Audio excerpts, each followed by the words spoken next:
Hello and welcome to KnowledgeBonds. Today I'm going to explain what is the difference between the breadboards and the project boards, that is also known as Vero boards. So on the right side we have, this is a small breadboard. Breadboards are usually used for temporary circuit designing and circuit verifications.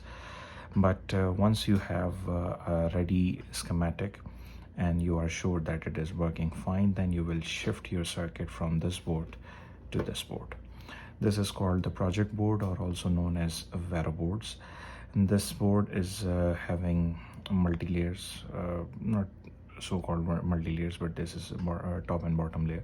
So you can solder on either on top side or either on bottom side. So one side you can place your component, and other side you can use for the soldering. So this is the basic difference between the project boards and the breadboards.